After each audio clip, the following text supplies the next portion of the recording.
먼 미국 땅에서 자식들을 잘 키워내고 열심히 사시는 여러분들 정말 장하십니다. 안녕하세요. 전원주입니다. 전쟁도 가난도 겪은 우리 세대는 참 눈물겨운 세월을 살았죠. 아메리칸 드림을 이루기까지 여러분들의 세월이야 어떠셨겠습니까? 건강 관련 프로그램에 출연하면서 요즘 제가 깨달은 건요, 양 한방을 잘 결합하는 게 최고의 건강 관리라는 겁니다. 클레버 케어, 메디케어 어드밴티지 플랜 아세요? 양방과 한방의 좋은 혜택들을 쏙쏙 뽑아서 제공해주는 똘똘한 플랜이더군요.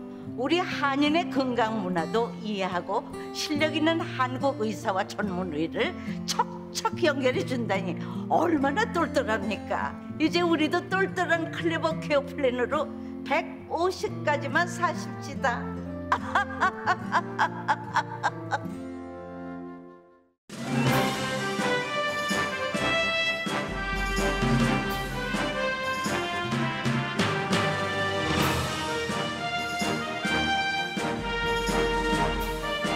새로운 계절 가을, 행복하고 좋은 일들만 가득하시길 라디오 서울이 응원합니다.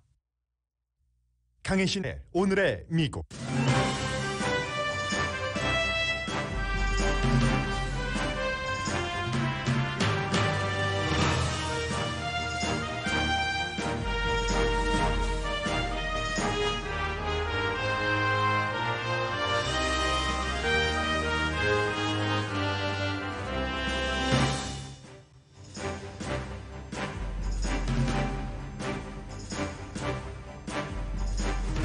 북한이 한국에 대화 제의를 하고 사흘 만에 미사일 테스트를 했습니다. 미국 전문가들은 북한의 의도는 한국이 미국을 압박해 경제 제재를 풀 의도와 능력이 있는지를 테스트한 것이라고 봅니다. 미국의 반응은 유엔 결의안 위반이지만 극박한 위협은 아니다입니다.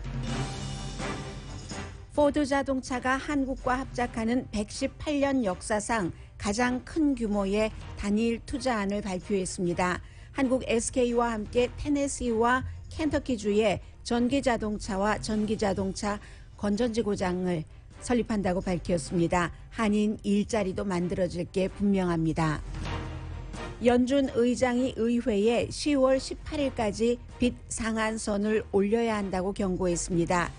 빚 상한선이 해결되지 않아 연방정부가 폐쇄될 때 공화당보다는 민주당의 책임이 있다는 여론이 높습니다. 백신 접종 의무화가 강해질수록 반발도 강해집니다. 매사추세츠 주 경관이나 뉴욕주 공무원 가운데 백신을 맞느니 사임하겠다는 사람이 상당수입니다. 노스캐롤라이나주 헬스케어 시스템은 백신 접종을 거부한 175명을 해고했습니다. 연준 달라스와 보스턴 이사가 코로나 시대 주식 거래와 관련해 이해상충 의심을 받자 사임합니다. 캘리포니아주에서는 앞으로 모든 선거에서 등록된 모든 유권자에게 우편 투표용지를 발송합니다. 트럼프 전 대통령의 대변인이 책을 썼습니다. 대통령이 대변인에게 자신의 남성의 상징 크기에 대해서 방어하라는 지시도 했다고 적혀 있습니다. 여러분 안녕하십니까? 오늘의 미국 강희신입니다. 지금 연방의회에서는 아침에 이제 마크 밀리 합참 의장을 비롯해서 국방장관 등이 지금 계속 아프가니스탄 전쟁, 또 아프가니스탄에서의 미군 철군, 그 밖에 이제 여러 가지 중국과 미국과의 관계에 대해서 청문회를 하고 있는데, 저는 오늘 그 한국과 연관된 뉴스를 먼저 전해드리겠습니다. 남북한 또 그리고 북한과 미국과의 관계는 늘 있는 일이지만 포드 자동차사가 오늘 아침에 이제 구체적으로 밝힌 한국의 SK와 합작을 해서 전기자동차를 만들거나 또 그 전기자동차에 들어가는 건전지를 만든다 하는 것은 굉장히 큰 이슈입니다. 지금까지 한국과 미국이 연관된 중요한 내용으로는 무역 협상이 있다던가 아니면 북한 문제, 그게 거의 전부, 아니면 플러스 삼성이라든가 LG의 전자제품 판매, 값싼 자동차 판매, 미국의 자동차 값에 비해서 이런 것이었는데 이제는 완전히 합장을 동등하게 한다는 내용이거든요. 먼저 북한 관련 뉴스부터 전해드리겠습니다. 이 북한 관련 뉴스를 전해드리는 데 있어서 주말에 있었던 사건이기 때문에 하나 여러분들께 전해드리지 못한 게 있죠. 기본적으로는 이제 북한이 단거리 미사일을 발사했는데 이게 한국 정부와 미국은 분석 중이다. 우리가 협력을 해서 라고 얘기를 하고 있고 일본은 탄도미사일인 것 같다. 탄도미사일의 경우에는 UN 결의안 위반입니다. 그런데도 이제 결의안 위반이긴 하지만 단거리 탄도미사일을 발사했을 때 어떠한 추가로 경제 제재를 유엔이 북한에 하지는 않죠. 이때 유엔이라고 말씀드리지만 유엔은 미국이 주도하는 북한에 관련해서는 특히 거의 모든 미국 힘, 때때로 중국과 러시아가 거부하는 일은 있지만 어쨌든 그런 겁니다.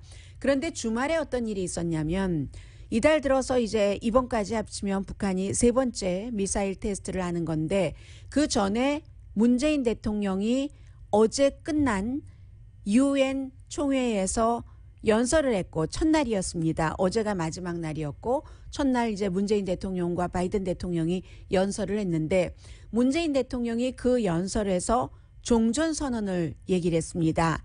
그러자 종전선언은 시기상조다라고 얘기를 했었던 김여정 부부장이 그거 조건이 맞는다면 고려해 볼 수 있다라고 얘기를 했죠. 그리고는 이제 시간을 두고 정말로 조건이 맞으면 남북 대화가 가능하다라고 토요일과 일요일에 북한이 한국과 그 부분에 관해서 대화를 한다 하는 부분에 관해서 접촉을 했습니다. 이게 미국에서는 주말이었기 때문에 제가 여러분들께 뉴스를 전해드리지 못했던 것이고요. 그래서 종전선언 오케이라는 담화를 발표하고 또다시 한국과 조건이 맞으면 대화를 하겠다는 담화를 발표했습니다. 그리고 북한은 한국은 UN 총회 첫날, 북한은 UN 총회 마지막 날 UN 연설을 했습니다.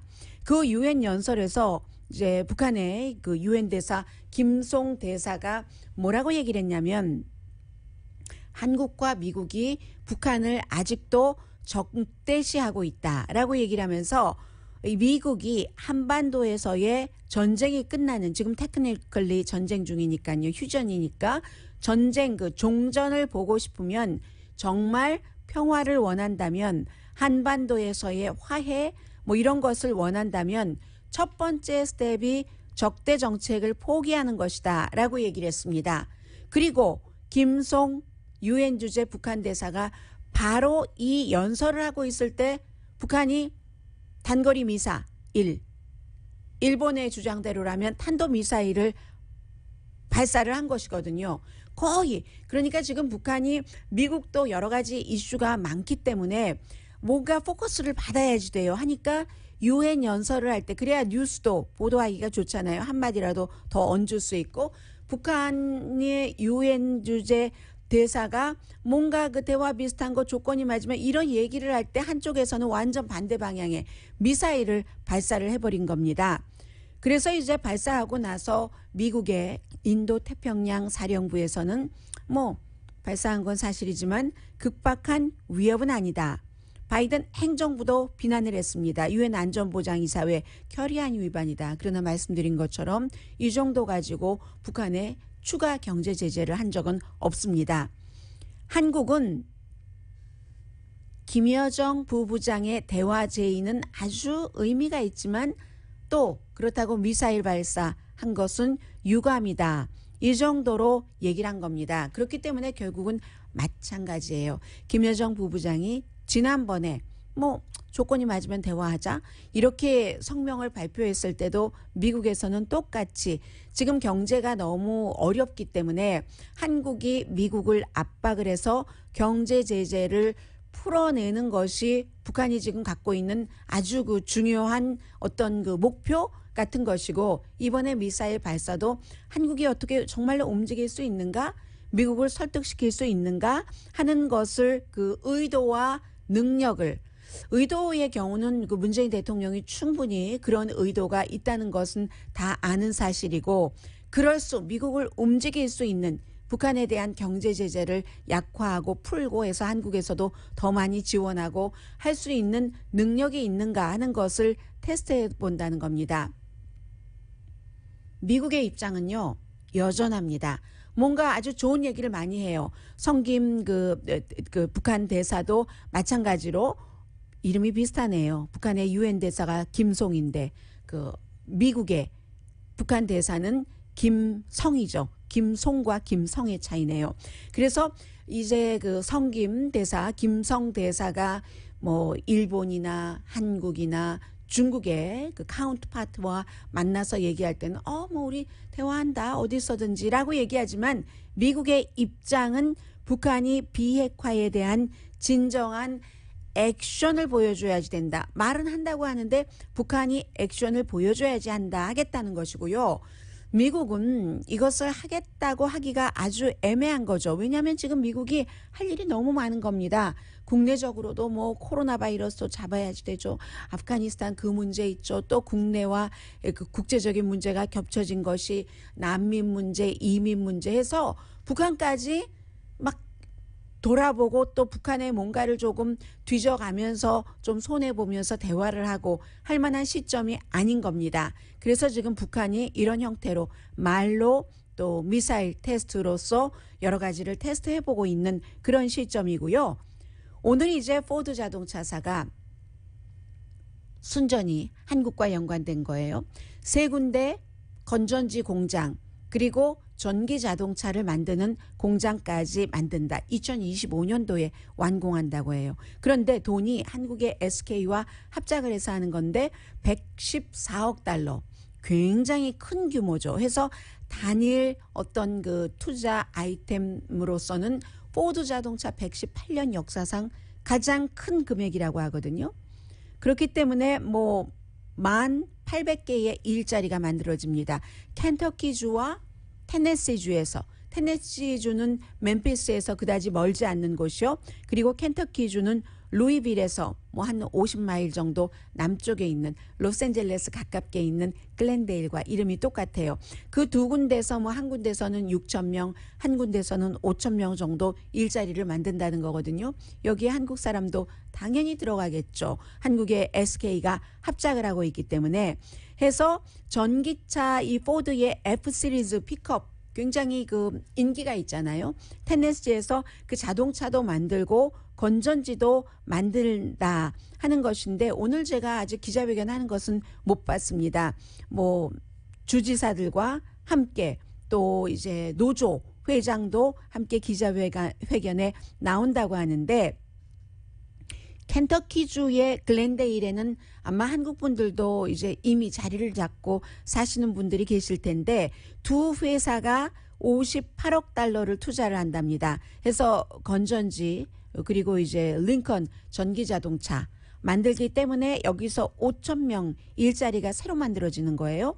한 6스퀘어 마일 정도 테네시주로 다시 돌아오면은 6스퀘어 마일 정도 되는 곳에 역시 건전지와 이번에는 링컨이 아니라 전기 트럭 공장을 만든다는 겁니다. 스탠튼이군요. 이 멤피스에서 북동쪽으로 한 50마일 떨어진 곳에 있는 직원이 6,000명 정도 지금 새로 생기는 곳이니까 새로 6,000명 정도 일자리가 지역에서 만들어지는 겁니다. 돈은 56억 달러. 그래서 이제 그 프로젝트 공장 이름 자체를 블루 오버 시티 아마 뭐 직사각형으로 돼 있지는 않는가 보죠. 그러니까 블루 오버 시티라고 이름을 붙였는데 전기 자동차를 포드 자동차가 굉장히 좋은 반응을 보였습니다. 사람들이 너무 좋아해요. 포드 자동차를. 포드 자동차가 뭐 H150가 뭐 가격도 좋고 여러 가지 기능도 좋다 해서 그 이후로 더욱더 전기 자동차에 올인하게 되는 건데 미국의 뭐 베스트셀러 전기 자동차죠. 그리고 이제 머스탱에서도 전기 자동차 SUV를 만들어내고 하니까 포드 자동차 같은 경우는 2030년 얼마 남지 않았어요. 9년밖에 안 남았습니다. 8년이네요. 올해도 다 가고 있으니까 2030년이 되면은 포드가 만드는 자동차의 40%에서 50% 정도를 전기 자동차로 하겠다는 겁니다. 이게 더군다나 바이든 행정부가 아직 3년 fully 남아있기 때문에 이때에 만약에 그 이후에도 민주당 대통령이 나온다면은 뭐 더 가능한 일이지만 적어도 앞으로 3년 동안은 미국에서 이 전기 자동차에 관한 산업이 굉장히 많이 활발해질 겁니다. 만약에 이번에 그 바이든이 아니라 트럼프 전 대통령이 재선됐다면 이 같은 합작 같은 것도 그다지 지금보다 쉽지는 않았을 겁니다. 그래서 테슬라가 미국에서뿐만이 아니라 세계에서 가장 비싼 전기 자동차죠. 지금까지는. 해서 테슬라가 자동차 회사 생긴 지 얼마 안 돼요. 그런데 118년 된 포드 자동차보다 시장 가치가 훨씬 높죠. 8천억 달러. 포드의 마켓 밸류는 뭐 그거보다 훨씬 작은 뭐 5천대, 6천대, 6천억 달러대 이 정도가 되는 겁니다. 그래서 이제 이게 그 켄터키와 테네시주에 살고 계시는 분들께는 뭐 굿뉴스, 코리안 아메리칸에게도 굿뉴스가 되는 거고요. 그리고 미국에선 사실 이게 굉장히 중요한 뉴스인데 어찌 할 수 있는 방법이 없기 때문에 그리고 뭔가 항상 정치인들이 뒤에 딱 숨겨놓고 있는 것이 있다가 결정적인 순간에 내놓는 게 있는데 아마 이 케이스가 그렇지 않을까 싶거든요. 어제 연방상원에서 이번 주 목요일 밤 12시까지 연방정부의 빚을 액수를 올리는 그것이 통과되지 않으면 의회에서 금요일에 문을 닫게 됩니다. 일부 연방 공무원들은 기본적으로 그렇게 되거든요. 그리고 이제 10월 중순까지도 이게 데스일링이 통과되지 못하면 미국은 채무 불이행으로 빠지게 됩니다. 그 다음에는요. 미국에서 경기 불황이 시작될 수 있고 그리고 미국에서 시작된 경기 불황이 세계 다른 나라로 번져갈 가능성도 있습니다. 세계 마켓이 불안정해질 수 있는 거죠. 그래서 오늘 아침에 자넷 옐런 재무장관이 10월 18일까지 어떠한 그 의회에서 이 뎁실링을 빚 상한선 올리는 것을 통과시키지 않으면 연방 재무부도 여러 가지 재무부 차원에서 할 수 있는 것을 보조를 안 맞춘다, 맞추기가 힘들다 하고 경고 편지를 하원의 낸시 펠로시 의장에게 보내놨습니다. 그런데 며칠 남지 않았는데 조용해요. 정치권이. 뭔가 비장의 무기가 있다는 뜻인 것으로 보이고요. 말씀드린 것처럼 공화당은 계속 이거 안 돼서 채무불이행되면 국가 신용 등급 낮아지고 일반 국민들이 자동차 살 때 모기지 페이먼 이자율이 확 올라갑니다. 공화당이 안 해주고 있어요. 하지만 공화당은 아니 그렇게 무책임하게 돈을 쓰는가라고 얘기를 하는데 실제로 여론조사 결과를 보니까요. 이 여론조사 결과가 10월 24일부터 27일까지 이제 한 여론조사 결과고요. 지금 어디에 여론조사 결과인가 하는 것을 말씀을 드리려고 하고 있는데 어쨌든 5명 가운데 1명이 만약에 잘못돼서 연방정부가 문을 닫으면 이게 공화당 책임이다는 5명 가운데 1명밖에 안 돼요. 20%. 그런데 민주당 잘못이다가 그것보다 50%나 많은 31%인 겁니다. 결국은 이것은 이제 집권당이기 때문에 지금 뎁실링 같은 것을 공화당이 올려주지 않는다 할지라도 당장 정권을 잡고 있는 쪽이 민주당이기 때문에 민주당이 더 큰 잘못이다 라고 보는 사람이 많은 것 같습니다. 모닝 컨설트 아주 평범한 여론조사 기구죠. 그리고 양당이 다 문제가 있다. 전체적으로 39%가 그렇게 생각을 해요. 그런데 그 가운데서 민주당이 문제가 있다가 또 다른 30%, 공화당이 더 문제가 있다 20%가 되는 거죠. 양당이 다 문제 있다 39%지만 민주당은 42%가 양당이 문제가 있다고 하고 무당파는 47%가 양당이 문제가 있다고 하는데 공화당은 그렇게 생각하지가 않아요. 공화당은 민주당 탓이다 이렇게 얘기하는 사람이 56%. 그리고 결국은 공화당에서 어제 연방상원에서 하원에서는 통과시킨 빚 상한선 올리는 것을 통과시키지 않은 것도 바로 이 같은 여론이 있다는 것을 알기 때문이라는 것이 이제 여론조사 결과가 나오고 보니까 알 수 있어진 거죠.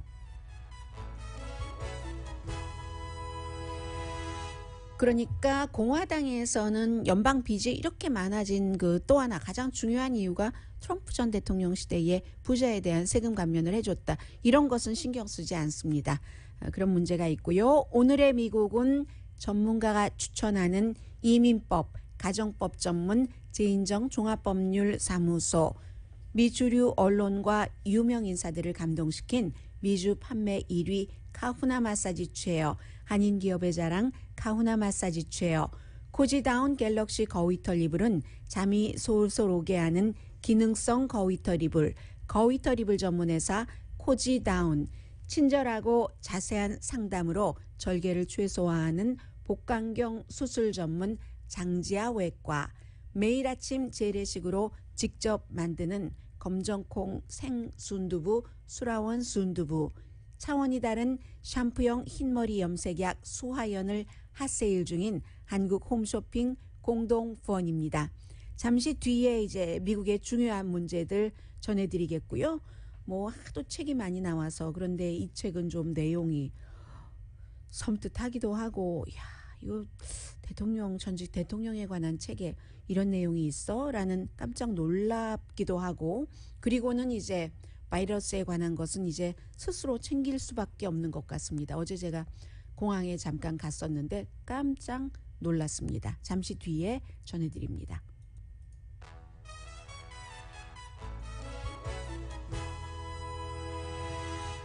라디오 서울 방송 오늘의 미국 듣고 계십니다. 매사추세츠 주 경찰이요. 1,800명 정도 되는데 20%가 백신 접종을 받지 않았답니다. 의무화했는데도 불구하고.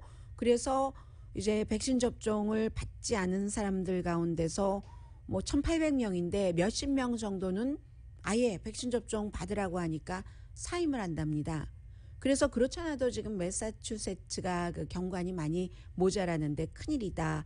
뭐 이런 얘기하고 뭐 주 방위군이 투입되는 그런 경우들도 있고요. 지역에 따라서 대체적으로 경찰들이 이 백신 접종에 대해서 거부하는 비율이 상당히 높고, 그러나 또 경관들이 다른 직업군에 비해서 당뇨라든가 기저질환자도 조금 많다고 하고요. 그래서 일단 사임하는 그 경관들이 다른 디파트먼트로, 공무원이니까 갈 수 있으면 갔다가 그 다른 디파트먼트는 백신을 꼭 맞아야 된다 하는 의무화가 아니라 뭐 마스크를 쓴다던가 또 정규적으로 네거티브가 나오면, 음성 반응이 나오면 괜찮다던가 이 정도로 되는 곳으로 가기를 원하는 사람이 갈 수 있으면 갔다가 분위기 보고 다시 이제 경관으로, 주경관이요, 트로퍼로 온다는 얘기고, 아무튼 그래서 큰일 났다라고 얘기를 합니다. 매사추세츠가 주지사가 공화당이에요. 10월 17일부터 모든 공무원에게 이제 백신 접종 완전히 이렇게 맞게 하는 그런 것이고요. 그리고 뉴욕주도 이제 그 주 공무원, 특히 이제 헬스케어 종사자들은 백신 접종을 꼭 받아야지 되는 데드라인이 왔거든요. 그랬더니 뭐 백신 접종을 받느니 해고당하겠다. 이런 헬스케어 워커들이 많습니다. 그래서 여기도 또 문제예요. 그런가 하면은 노스캐롤라이나주의 한 헬스 시스템, 노반트 헬스라는 곳이 병원을 15군데를 갖고 있고 클리닉이 800군데, 전부 이제 이 노반트 헬스에 속한 그런 의료기구인데, 여기서 굉장히 많겠죠. 병원이 15군데고 헬스 클리닉이 800군데니까 375명이 헬스케어 업계에 종사하는데도 백신 접종을 안 받았답니다. 그래서 백신 접종을 안 받아서 주사를 안 맞아서 정직을 시킨 사람이 375명이라는 거예요. 그리고 닷새 기간을 줬답니다. 이 기간 동안에 백신 접종 받아라 했더니 200명은 맞았는데 뭐 어찌어찌 해서, 그리고 뭐 예외가 되는 사람들은 분명히 예외고요. 175명이 백신 접종을 닷새 기간을 줬는데도 안 받았기 때문에 결국은 해고시켰답니다. 반면에 이제 뭐 특수 그 업종이요, 뭐 헬스케어, 또 뭐 경관 가운데서도 백신 접종 안 받는 사람들이 많이 있지만 인종별로는 지금 뭐 블랙이나 히스패닉 성인들이 백신 접종률이 전에 비해서 조금 높아지고 있거든요. 사람들이 아프고 숨지는 것을 옆에서 보니까 아마 이제 그 같은 영향인 것 같습니다. 그리고 어제 미국 대통령이 바이든 대통령이 텔레비전 앞에서 부스터샷을 맞았죠. 미국 대통령으로서 코로나 바이러스 백신 접종, 그것이 일반 접종이든 부스터샷이든 텔레비전 카메라 앞에서 맞은 사람은 바이든 대통령이 처음입니다. 아니 무슨 소리야? 바이든 대통령 1, 2차 다 했잖아 라고 하지만 그건 아니죠. 왜냐하면 바이든 대통령이 나이가 많기 때문에 누구보다도 먼저 이 바이러스 백신 접종을 카메라 앞에서 받긴 했습니다. 그러나 그때는 대통령에 취임하기 전이었죠. 아마 12월 달이었을 거예요. 취임식을 1월 말에 했기 때문에. 그리고 미국 대통령, 당시 대통령 트럼프 대통령 접종 받았습니다. 백악관에서. 그렇지만 사람들에게 카메라 앞에서 보이는 데서 접종받지 않았죠. 만약에 그때 대통령과 대통령 가족들이 백신 접종을 받는 모습을 카메라 앞에서 텔레비전을 통해서 보여줬다면 아마 백신 접종에 대한 거부가 지금보다는 조금은 적었을 수도 있겠다. 이건 뭐 분명한 그 사실로 보이죠. 그래서 바이든 대통령은 세 번째 접종, 이 부스터샷 접종 때가 와서야 대통령으로서 접종받는 모습을 국민들에게 보여준 것이고요. 생각해보면 당시에 당선자로서 백신 접종을 받았을 때와 그때 이제 많은 사람들, 이 바이든 대통령의 스태프들도 뭐 나이가 되고 하면은 받았는데 별로 영향력이 없죠. 대통령인 것과 대통령 당선자인 것은 다르기 때문에 어제 처음 대통령으로서 이 바이러스, 이 코로나 바이러스 백신 접종을 받은 겁니다. 근데 농담하는데요. 뭐라고 하니까 이번에 그 맞는 게 부스터샷이 65세 이상 그리고 뭐 오래 동안 이런 그 롱텀 케어 시스템에서 계신 분들 18살 이상으로서 65세가 안 됐기 때문에 어떤 기저질환이 있는 그런 분들 18살에서 그러니까 64세까지가 되겠죠. 그리고 이제 뭐 헬스케어, 뭐 그로서리 스토어, 선생님 이런 분야에서 교사 등 교직 등등에서 일하시는 분들이잖아요. 하는데 이제 바이든 대통령은 65세 이상 여기 첫 번째에 딱 해당이 되는 거잖아요. 아, 내가 65세처럼 보이지 않기는 하지만 내가 65세 넘었어요. 자격이 있어요. 이렇게 농담을 해서 뭐 카메라 기자 또 신문 기자들이 굉장히 웃었고요. 그리고 이제 파이저사가 알약을 지금 중간 단계보다는 조금 더 된 개발하는 그런 단계라고 했거든요. 이 알약은 바이러스에 대해서 먹는 그 알약인데 바이러스가 번식할 때 꼭 필요한 주요 효소의 활동을 막는답니다.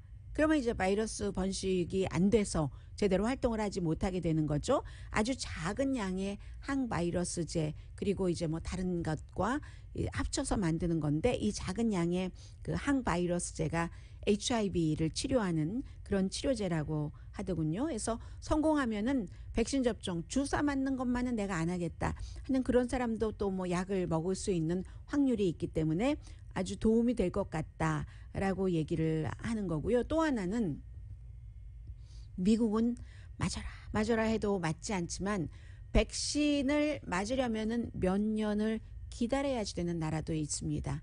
그런 나라들은 뭐 또 보관하는데 적어도 냉동은 아니라도 냉장고까지 필요해야지 되고 시골 구석구석 가야지 되는데 알약이 훨씬 쉬워 보이죠. 그런 면에서 꼭 미국뿐만이 아니라 다른 나라를 위해서도 지금 이렇게 연구를 하고 개발을 한다는 거고요.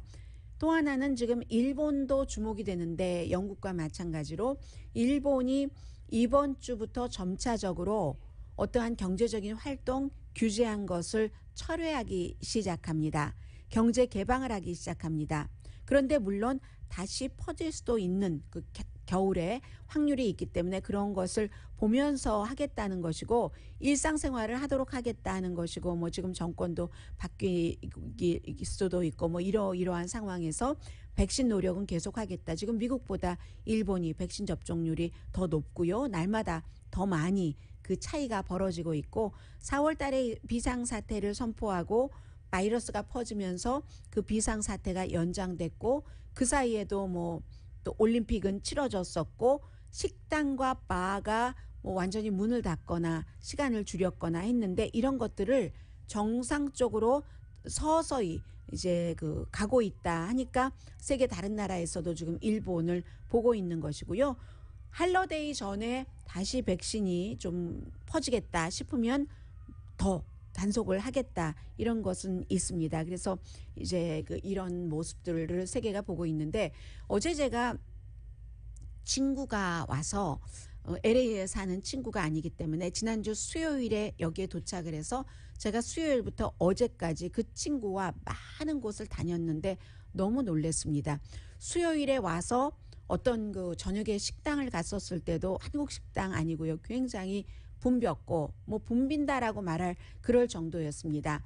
그 다음날 제가 간 곳이 베버리힐즈의 로데오 드라이브와 리만 마크스 백화점이었는데 그 로데오 드라이브도 그렇고 리만 마크스도 그렇고 너무 꽉 찼고요. 심지어 아주 그 로데오 드라이브 관광의 거리이기도 하잖아요. 쇼핑의 거리이기도 하지만 무슨 구찌, 샤넬 이런 데 전부 번호표 주고 이제 사람들 물론 이제 꽉 너무 많은 사람들을 들어가지 않게 하기 위해서 그렇지만 번호표 받고 줄 서 있는 사람들이 너무 많았어요. 그런데 번호표 받고 줄 서 있는 사람들이 굉장히 많으니까 거리두기 할 수가 없는 겁니다. 그리고 그 다음 날은 제가 패사디나에 있는 놀튼 사이먼 뮤지엄에 갔거든요.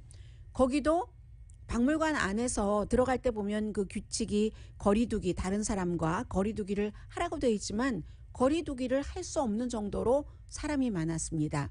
그리고는 이제 올드 패사디나로 와서 콜로라도 블루버드를 지나다녔거든요. 아이스크림 가게에도 그때 마침 이제 애플 그 아이폰 13이 나와서인지 애플 스토어 옆에 애플 바로 옆에 스토어가 또 티파니거든요. 티파니 스토어는 줄을 서 있지는 않았지만 애플 스토어는요. 저쪽 블럭을 넘어서 사람들이 줄을 서 있었습니다. 그리고 토요일에 제가 저 팜스프링 가까이죠. 거기가 그 데저트 힐즈 아울렛을 갔습니다. 거기도요. 어떻게 거리두기를 해요?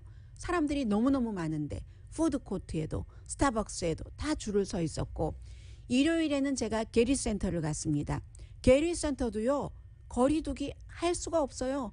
아웃사이드, 인사이드에 사람들이 너무너무 많아서 그리고는 라치몬트도 갔죠. 저희 회사 근처에 있는 거기도 다닥다닥 붙어서 사람들이 밥 먹고 커피를 마시고 있었고 마지막으로 어제 제가 낮에 친구와 마지막 점심을 먹은 식당도 사람이 많았고 공항에 갔습니다.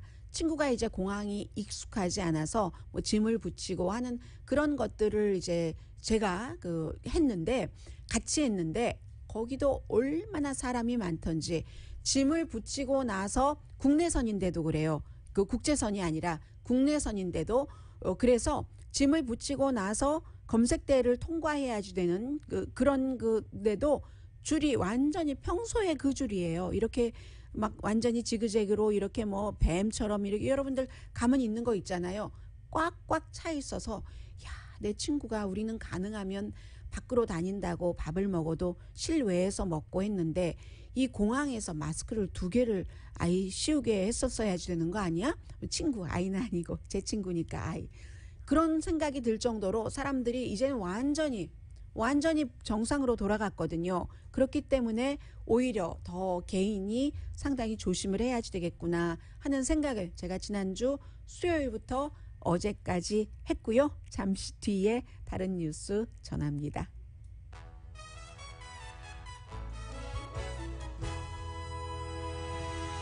라디오 서울방송 오늘의 미국 듣고 계십니다. 이 뉴스는 제가 미국에서 참 보기 드문 뉴스다 해서 여러분들께 전해드리는데요. 왜 연준 그 의장이 있고 그리고 이제 뭐 워싱턴 그쪽에 이제 본부가 있고 12군데에 있죠. 그 12군데 연준 가운데서 뭐 2군데 달라스와 보스턴 지역의 연준의 책임자 프레지던트들이 결국은 코로나 바이러스 시대에 코로나 바이러스와 관련된 주식을 샀거나 아니면 관련된 어떤 곳에 투자를 했는데 본인들은 잘못한 일이 없다고 하죠. 그러나 이제 이 같은 것이 이달 초에 여러 가지 그 감사가 구체적으로 들어가면서 사람들이 그러니까 디스클로저 같은 거죠. 집을 살 때 우리가 여기가 뭐가 단점이고 뭐가 장점이다 하면서 모든 것을 다 드러내놓고 얘기를 하는 것처럼 이런 직업에 있는 사람들은 관련 그 디스클로저 해야지 되는 부분들이 있어서 그 디스클로저 하는 것에 대해서 하다 보니까 이런 얘기가 나온 겁니다. 두 분 다 64세인데 원래 이제 65세 때 은퇴라서 아직 기간이 조금 남아있긴 해요. 생일에 따라서 다르긴 하지만 해서 정책 관련과 연관이 있을 수도 있는 본인들이 어떤 것에 투표를 해야지 되는 그런 곳에 투자를 했다는 주장이 나오고 나서 연준 의장이 제롬 파웰이 지난주에 우리 이거 철저히 조사해 보겠다라고 얘기를 했거든요. 그래서 이 두 사람이 뭐 콜린 파웰이 그 사임하라고 콜린 파웰이 아니라 제롬 파웰 이 사임하라고 하지는 않았지만 우리가 그냥 사임하겠다라고 발표를 했습니다. 선물 거래 같은 거, 주식, 그 본인의 돈으로 선물 거래 같은 것을 했고요. 한 사람은 그 달라스의 그 로버트 카플란 그리고 또 보스턴 쪽의 그 프레지던트는 에릭 로젠그렌이라는 사람인데 두 사람 다 비슷한 그런 내용입니다. 그래서 윤리 기준에 우리는 따랐다. 특히 이제 로젠버그 프레지던트 같은 경우는 그 본인이 부동산에 관해서 뭔가 언급을 하고 그리고는 이제 부동산 회사에 관한 발언을 하고 그런 회사의 주식을 샀고 그랬기 때문에 이제 이런 문제가 될 수도 있다 하는데 본인 두 사람은 전부 우리 윤리 기준 철저히 따랐다라고 얘기하면서 사임은 하지만 그 주식은 팔겠다 오해받을까 봐. That's too late. 이렇게 얘기하는 사람도 있습니다. 그 사이에 주식 차액을 뭐 챙겼을 수도 있고 하기 때문에요. 그래서 이제 두 사람 자리가 비면은 그 자리 자체는 미국에서 연준 프레지던트 12명, 그 지역의 이사, 민간 이사들이 투표를 하고 하거든요. 그리고 최종적으로 이제 워싱턴에 있는 그 워싱턴 연준이 감사 정도는 하는데 저는 이런 상황에서 프레지던트 2명이 동시에 사임한다는 것은 처음 봤습니다. 하긴요. 코로나 바이러스라는 것이 처음이었기 때문에. 그리고 이제 주식과 관련해서는 아마 타코벨이 곧 이 더치코인을 타코벨을 사면 얼마나 된다고 물론 더치코인이 가격이 아주 싸긴 하지만 더치코인을 받게 될 것이다 라고 전문가들이 예상하고 있는 것 같고요. 그리고 지금 이제 마크 밀리 합참의장이라든가 많은 사람들이 의회에 나와서 청문회에 참석을 하고 있는데 마크 밀리가 얘기하기를 지금 트럼프 관계자들도 본인이 트럼프 전 대통령이 대통령 임기 말에 대통령 선거에서 뭐 떨어지기를 전후로 해서 1월 8일 의사당 사건이 있고 이틀 뒤 그리고 10월 30일 이제 투표 바로 직전이네요. 이때 본인 트럼프 전 대통령이 전쟁을 원하지 않는다는 것을 알았지만 그래도 뭔가 시선을 집중시켜 보려고 조금씩이라도 군사력을 쓰지 않을까 해서 중국에 걱정하지 마세요. 그런 일 없습니다. 그런 일 없습니다 하고 전화했다는 것이요. 이것을 내가 꼭 비밀리에 했다는 것보다도 정규적으로 했고 그리고 트럼프 관계자들도 다 알고 있었던 일이다. 당시 비서실장을 포함을 해서 이런 얘기를 하고 있고요. 그 어떤 그 핵단추 누르는 것에 대해서는 핵단추를 누르든지 누르지 않는지의 권한은 전적으로 대통령에게 있지만 그러나 혼자 누르지는 않는다. 그 절차가 있고 의전이 있고 과정이 있는 거잖아요. 그렇기 때문에 본인이 다른 그 부하 직원들에게 그 핵단추 지시가 있을 때 나에게 알려라. 이런 것들이 잘못된 행위가 아니라는 거죠. 그리고 바이든 행정부에 대해서는 중부군 사령관도 그렇고 2,500명은 아프가니스탄에 철군시키지 말고 유지를 하라고 권고를 했다는 거죠. 2,500명 있었던 그 숫자가 마지막에 이제 그 철군을 한 거잖아요. 그런데 이제 그럼에도 불구하고 그 마크 밀리가 왜 또 어떤 의원이 물어봤어요. 그렇게 뭐 권고를 군에서 하고 했는데 대통령이 뭐 그 전혀 받아들이지 않고 완전 철군하고 했는데도 왜 사임하지 않았는가 그 자리라고 얘기를 하니까 우리 군인은 정치성으로 일하는 것이 아니다. 본인들의 생각은 그렇고 이 합참 의장의 의무라는 것이 대통령에게 군사적인 것에 관해서 자문을 하는 사람이고 그런데 그 자문을 했을 때 받아들이느냐 받아들이지 않느냐는 대통령이 하는 결정이라는 거죠. 뭐 이런 정도의 지금 청문회의 증언들이 이어지고 있고요. 잠시 뒤에 대통령에 관한 책 좀 말씀을 드릴까요? 캘리포니아주 투표용지를 말씀을 안 드렸어요. 잠시 뒤에 말씀드리는 게 좋겠습니다. 해야지 될 일을 먼저 하는 게 낫잖아요. 광고.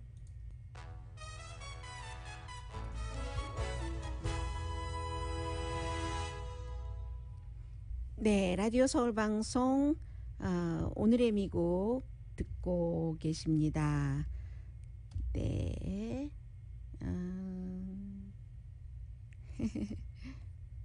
자, 이 내용을 말씀드리죠. 지금 캘리포니아주에서는 원래 코로나 바이러스 이전에는 유권자가 원하면은 투표용지를 보내줬는데 바이러스 시대에 모든 사람들에게 투표용지를 보냈고 그런 것을 민주당이 강하니까 투표를 독려하는 당이니까 결국은 법으로 만들어서 게빈 뉴섬 주지사가 서명을 했습니다. 더 많은 사람이 참여하면 더 강한 민주주의가 되고 보다 많은 주민의 의견을 반영합니다. 뭐 이런 얘기가 되고요. 대선 때 투표율이 한 70% 됐잖아요. 대단했어요. 그런데 그 투표율 가운데서 86.7%가 캘리포니아주에서는 우편 투표를 했습니다. 뭐 투표한 사람 100% 가운데 86.7%가 우편 투표를 했고요. 그리고 오늘 지금 나오고 있는 뉴스 가운데 하나가 지금 트럼프 전 대통령의 대변인 가운데서 여러분들께서 기억하실지 모르겠어요. 스테파니 그리샴이라는 대변인이 있었는데 9개월 대변인을 했는데 한 번도 기자회견을 하지 않아서 목소리도 잘 모르실 거예요. 그런데 그 기자회견을 하지 않은 것은 그때 한창 뭐 코로나 바이러스도 있고 했기 때문에 대통령이 본인이 많은 것을 직접 나와서 얘기를 했고 대변인이 전혀 말하지 않았던 그런 때입니다. 책을 썼어요. 책을 썼는데 뭐 책 제목은 중요하지 않겠죠. 뭐라고 썼냐면 책에서 그 내용이 어떤 경우는 뭐 공군기를 타고 갈 때 대통령과 여성 관계 이런 문제가 나왔을 때는 내 남성의 사이즈가 얼마나 크다고 좀 언론에 방어 좀 해줘라고 해서 yes sir 이렇게 얘기하고 안 했겠죠. yes sir 라고 했다고 하고 그리고 또 이 그 대변인의 백악관 대변인의 남자친구에게 왜냐하면 대통령의 보좌관으로 같이 일을 하고 있었거든요. 이 그 말하자면 백악관 대변인의 남자친구면서 대통령의 보좌관에게 여자친구 뭐 잠자리는 어떻게 하느냐 침대에서 잘하느냐 막 이런 것도 물어봤다고 하고요. 그리고 젊은 여성에게 대통령이 굉장히 확 꽂혀서 뭐 에어포스 원으로 그 젊은 여성을 뭐 데려와라 뭐 이런 말들이 그래서 내가 좀 자세히 살펴보게 뭐 행동으로는 안 옮겨졌겠죠. 그런 말들도 했고 전반적으로 캐주얼하게 하는 것 같은 그런 말.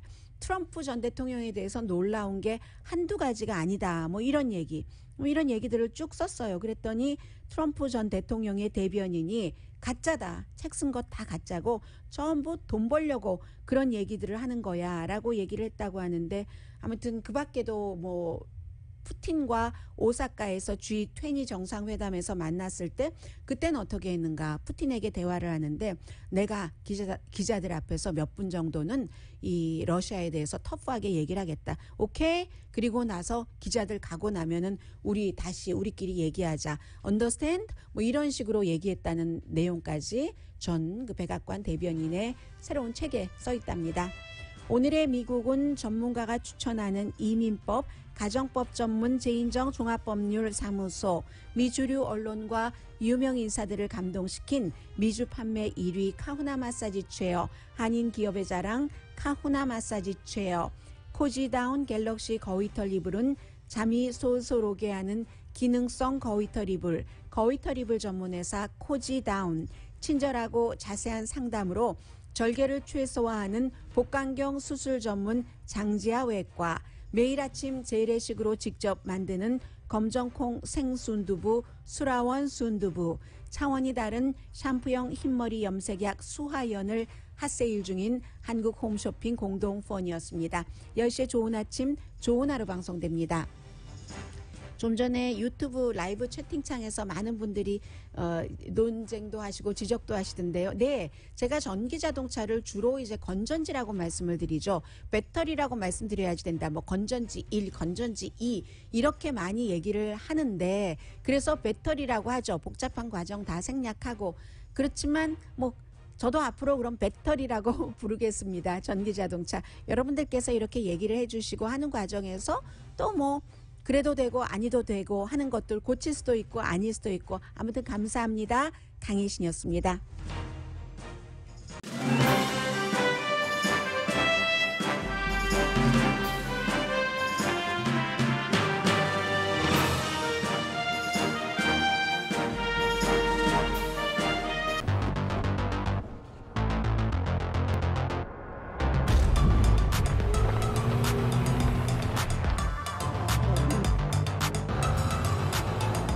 가득 실으세요. 원하는 건 무엇이든 초대형 그림도 거뜬하죠. 언제나 기아 카니발 MPV는 자신 있게 말합니다. 당신의 다음 도전은 무엇인가요? 기아 카니발 MPV